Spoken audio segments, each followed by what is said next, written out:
Gila udah lama banget gue gak cerita horor. Dan seperti biasa ini karena gak bisa tidur. Udah jam berapa nih? 00.04 guys. Ceritain cerita kalian lagi, edisi cerita horor. Sendernya ini namanya Gesti. Jadi dia ini asal Purwokerto. Dan dia ini kelas 11 di salah satu SMK yang ada di Purwokerto. Kelas 11 ini memang udah jadwalnya PKL.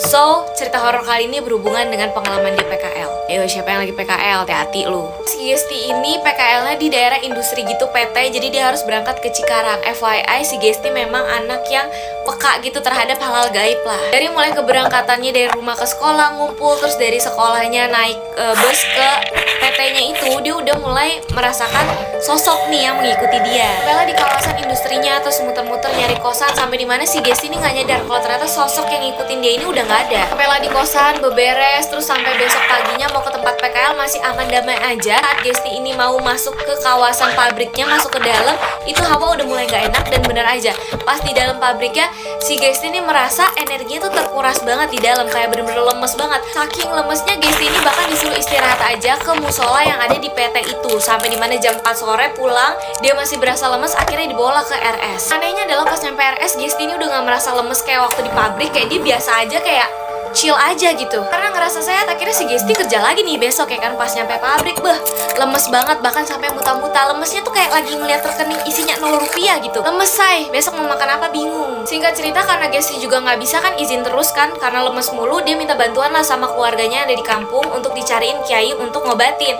Dan dicari kiai, dan benar ampuh guys, si Gesti udah nggak merasakan yang namanya lemes lagi ketika di pabrik. Malam Jumat pertama Gesti di kosannya. Jadi dia ngekos ini bertiga, satu kamar bertiga, Gesti, Gina, sama Gintan. Tapi ada teman kosan sebelahnya ini yang lagi nginep di kamar ya. Jadi berempat tuh dempet-dempetan. Karena sempit, akhirnya mereka tidurannya tuh menghadap ke kamar mandi si Gesti. Gak ada angin, gak ada hujan, tiba-tiba Gesti ini didatengin oleh sosok anak kecil. Kecilnya semana min sesemut? Enggak, itu kekecilan. Pokoknya kayak balita gitulah. Saat didatengin itu Gesti bilang bahwa tolong jangan ganggu kita ya. Nah, si anak kecil ini juga bilang kalau kalian nggak mau diganggu, ya saya juga nggak mau ganggu.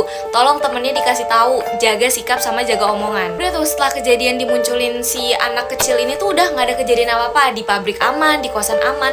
Sampai dimana sekitar 1 bulan ngekos, Gesti sama temennya ini memutuskan untuk pindah kosan karena bermasalah dengan penjaga kosannya dan juga tetangga kosannya. Sampai dimana malam pertama Gesti ini tidur di kosan barunya. Posisi tidurnya Gesti itu dia tengkurap, tapi dia menghadap ke samping. Terus tiba-tiba di depan Gesti ini ada sosok bayi yang posisinya lagi dipeluk sama Gesti. Kaget dong, bingung kayak bayi siapa nih. Langsunglah si Gesti ini meremin mata karena dia juga takut kayak tiba-tiba ntar bayinya berubah wujud apa gimana. Pas dia lagi nutupin mata, dia merasa di punggungnya, dia kan posisinya lagi tengkurap ya, di punggungnya itu dia berasa lagi ada orang yang lagi duduk. Masih positive thinking, si Gesti mikir mungkin itu kaki temennya yang lagi emang naik ke atas punggungnya. Tapi pas setelah dilihat ke atas, ternyata itu adalah sosok anak kecil yang ada di kosan lamanya lagi duduk di atas punggungnya. Jadi si sosok anak kecil ini bener-bener gak terima gitu kalau si Gesti pindah kosan. Singkat cerita, udah besok paginya si Gesti ini gak cerita ke temennya soal kejadian semalam. Terus pas nyampe pabrik, muncul lagi, kambuh lagi, dimana si Gesti ini merasa lemes ketika berada di pabrik. Akhirnya nelfon keluarganya lagi kan, nanya kayak kenapa tiba-tiba jadi balik sakit lagi. Ternyata usut punya usut ya, kalau si kiainya yang sebelumnya ini udah gak mempan lagi untuk ngebantu. Jadi memang mempannya cuma 1 bulan. Akhirnya keluarganya nyari kiai lagi dan dapet, tapi itu juga sama, cuma mempan 1 bulan. Nah, ada lagi satu kejadian dimana Gesti, Gina, Ginta ini berangkat ke pagian ke pabrik, bahkan pintunya ini sampai belum dibuka. Akhirnya mereka kayak buat video-video gitu, jalan masuk ke dalam pabrik. Tiba-tiba si Gesti ini merasa kepalanya ditabrak sesuatu, tapi nggak tahu apaan. Tapi itu bener-bener kenceng banget, bahkan sampai si Gesti jatuh dan dia ngerasa mual dan pusing. Udahlah, dibawa ke RS kan, dan ternyata itu lebih parah karena dia si Gesti ini harus dirujuk ke rumah sakit yang lebih besar yang ada di Jakarta. Otomatis harus ngasih tahu orang tuanya dong, karena harus mengurus berkas-berkas. Pas Gesti dibawa pulang sama orang tuanya nih sampai di kampung, ternyata apa? Udah aman, tentram, damai, kagak ada yang dirasain lagi, lemes nggak ada, pusing nggak ada, bener-bener kayak orang sehat, ceria gitu, 11-12 lah, kayak orang habis dapet duit kaget. Pernah nggak deh KSD-in sama orang yang nggak kalian kenal? KSD-nya tuh kayak film-film Disney ya lah. Tadi kemarin itu gue tuh dari Aeon, terus abis itu balik dari Aeon gue naik Grab ya kan, udah pesen kan, terus gue nunggu di halte depan Aeon. Pas lagi duduk, di samping gue nih emang udah ada mbak-mbak yang duluan duduk, jadi gue yang duduk di samping dia. Pas lagi main HP, tiba-tiba dia ngomong ke gue, "Kak, sorry, ini kalau mau dijemput tuh, ini tempatnya apa ya namanya?" Gue bilang lah, aku biasanya kalau di sini bilangnya di halte depan Aeon aja, Kak. Gue pikir nih mbak-mbak lagi mau nunggu Gojek gitu. Terus Gojeknya nanya, Mbak posisi di mana gitu kan. Oh halte ya, iya nggak pernah kesini soalnya saya. Gue dengan ramahnya kayak oh iya gitu kan. Terus lanjut lagi nih main HP. Tiba-tiba nih mbak yang samping gue agak menggeser mepet ke gue sampai kena paha gue nih. Oke baik, mungkin ini saat yang tepat untuk gue klarifikasi soal komen ini ya. Karena ini salah. Sebenarnya gue bukan manusia, tapi gue peri. Ya, aku peri cinta. Pasti dari kalian ada yang mengaku, alah itu editan, itu bohong. Oke tenang, gue akan share juga foto gue bersama teman-teman peri gue lainnya. Ya ini bersama teman-teman gue, ini ada Siti, Ija, Inem, sama Minah. Dan gue Mimin. Min ceritain pas lo ikut tari-tarian Agustusan. Nah Agustusan di daerah rumah gue tuh gak ada tari-tarian. Tapi sebagiannya gue akan cerita aja lomba yang selalu gue ikutin tiap 17 Agustus. Tiap 17 Agustus tahun 45 itu hari kemerdekaan kita. Kita pasti cuma ikut 2 lomba, yaitu masukin pensil ke dalam botol sama masukin benang ke jarum. Kenapa cuma 2 lomba? Karena dulu itu kan Yasmin ini seorang yang caper. Jadi kalau 17 Agustus ini kan pasti ditonton banyak orang, apalagi cowok-cowok di deket daerah rumah gue ya kan. Nah gue tuh sangat menjaga image gue, jadi gue gak mau terlihat on pas ikut lomba 17-an. Jadi gue cuma ikut 2 lomba itu. Lomba makan kerupuk gue gak mau ikutan, karena itu kan makannya harus buru-buru ngunyahnya, terus kayak mangap-mangap, itu udah pasti aib. Lomba mindahin belut juga gue gak mau, bukan karena gue takut, tapi pasti pas lagi ngambil belut yang licin itu muka gue pasti gak terkontrol. Apalagi lomba bawa kelereng di sendok, muka gue pasti gitu jelek pasti. Jadi gue main aman cuma ikut 2 lomba itu. Walaupun sebenarnya masukin pensil ke dalam botol juga kayak seperti orang blow on gitu kan, harus ngangkang begitu, terus harus melihat, harus ngepasin si pensil ke botolnya. Cuma ya nggak kelihatan on banget karena muka kita pasti nunduk, jadi orang tidak akan melihat komuk kita. Dan dari 2 lomba itu yang pasti menang tuh adalah masukin benang ke jarum. Karena dulu tuh mata gue beneran masih bagus banget, kayak gue bisa memasukkan jarum dalam sedetik, tau nggak? Oh jarum benang maksudnya. Gue sudah terlatih di rumah kalau misalnya mak gue lagi mau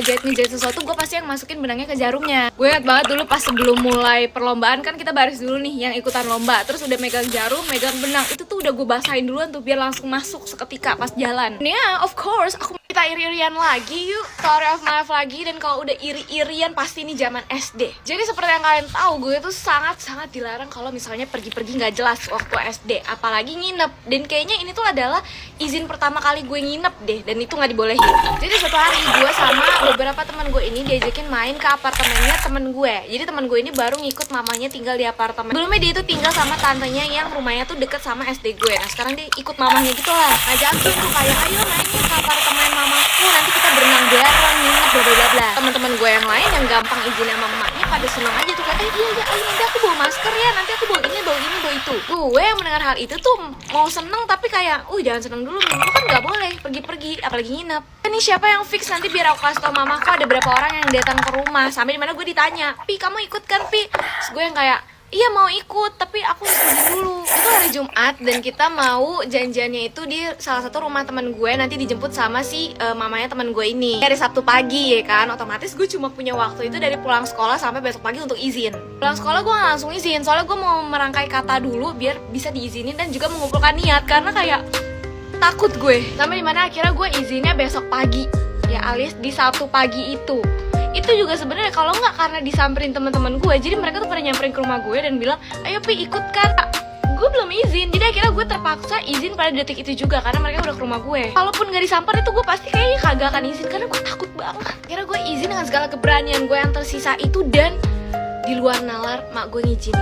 Tapi gue disuruh izin ke bapak gue dan ternyata bapak gue yang tidak mengizinkan. Udah ujung-ujungnya gue tantrum di situ dengan berharap gue diizinin, habis gue tantrum kayak lo apaan sih orang kayak gini gitu. Ternyata tidak juga, tetap nggak diizinin. Akhirnya lo tau apa? Karena gue ngerasa malu kalau misalnya gue bilang gue nggak diizinin gitu, gue bilang ke mereka kalian duluan aja ya, soalnya aku masih nunggu bapak aku buat minta izin. Nanti kalau udah diizinin aku nyusul. Terus ya udah mereka akhirnya pulang, dan setengah jam dari mereka pulang itu gue SMS temen gue bilang nggak bisa karena gue mau ke rumah saudara, padahal emang nggak dibolehin. Hari itu gue story of my life, tapi gue tuh lupa gue udah pernah ceritain cerita ini atau belum. Terus akhirnya gue nge-scroll kan video cerita story of my life gue dari awal banget, dan gue malah salfok sama bentukan gue cerita dulu. Ternyata gue dulu cerita begini anjir, kayak salah bantal.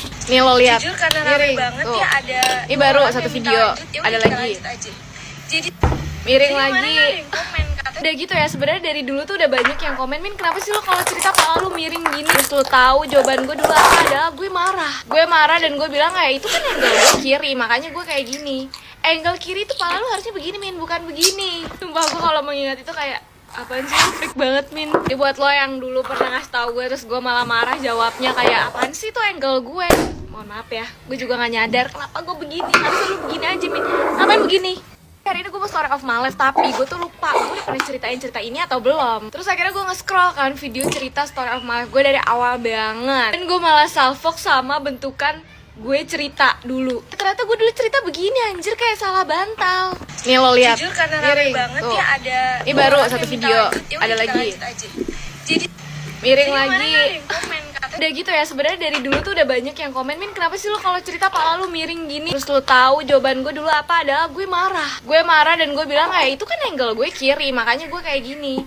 Angle kiri itu pala lu harusnya begini Min, bukan begini. Sumpah gue kalau mengingat itu kayak apaan sih lo, freak banget Min. Ini buat lo yang dulu pernah ngasih tau gue terus gue malah marah jawabnya kayak apaan sih tuh angle gue. Mohon maaf ya, gue juga gak nyadar kenapa gue begini. Harusnya lo begini aja Min. Ngapain begini?